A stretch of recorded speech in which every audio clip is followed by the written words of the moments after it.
নমস্কাৰ বন্ধু বান্ধৱীসকল, আপোনালোক সকলোকে স্বাগতম জনাইছোঁ ৰূপম ব্লগ ইউটিউব চেনেললৈ।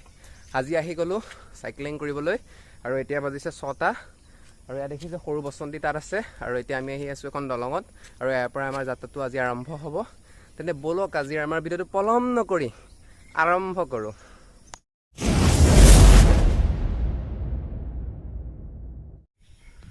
সেই বসন্তী ৰৈ আছে আৰু মোৰ লগত আহিছে মোৰ ভাইটি এজন সেইফালে এয়া, আৰু এতিয়া আমি বসন্তী ষ্টাৰ্ট দিওঁ।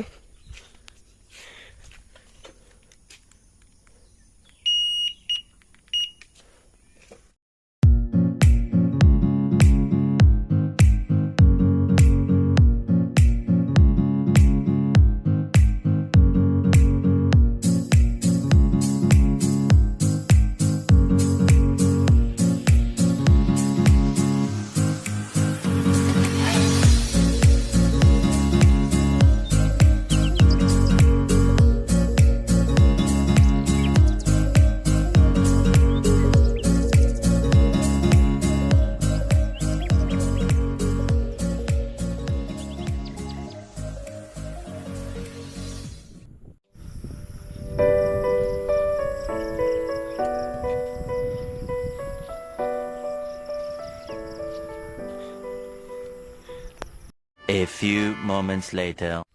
চাইক্লিং কৰি কৰি পাই গ'লোহি বাগানৰ মাজত আৰু এতিয়া আছোঁ মই চাহ বাগানত। আপোনালোকে দেখিছে চাৰিওফালৰ দৃশ্যসমূহ। ৰাতিপুৱাৰ আৰম্ভণি বাগানত হৈছে আৰু আমাৰ আজি চাইক্লিং প্ৰগ্ৰামটো 6টাৰ পৰা আৰম্ভ হৈছিলে আৰু আজি ভাল লাগিলে আহি পেলাই।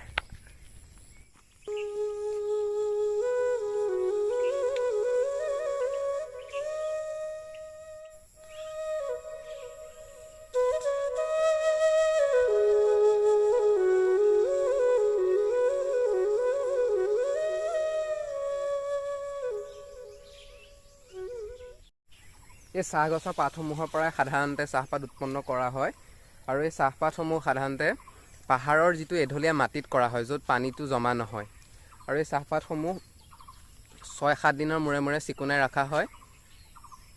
তাৰোপৰি এই চাহপাতসমূহ দুটা পদ্ধতিত ৰোপণ কৰা হয়। এটা হৈছে কাটিং পদ্ধতি আৰু এটা হৈছে গুটিৰ পৰা বীজ উলিয়াই।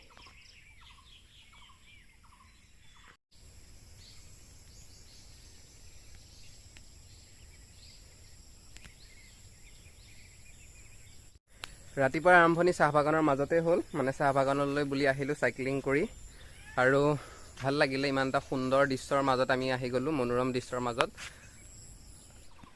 বাগান চাই মেলি ল'লোঁ আৰু এতিয়া বসন্তীক ষ্টাৰ্ট দিওঁ। ঘৰলৈ যাবলৈ হৈ গ'ল আৰু আমাৰ মানে বসন্তীক ষ্টাৰ্ট দি পেলাই আমি যাত্ৰা আৰম্ভ কৰিব লৈছোঁ। আজিৰ ভিডিঅ'টো ইমানেই আছিলে, ধন্যবাদ।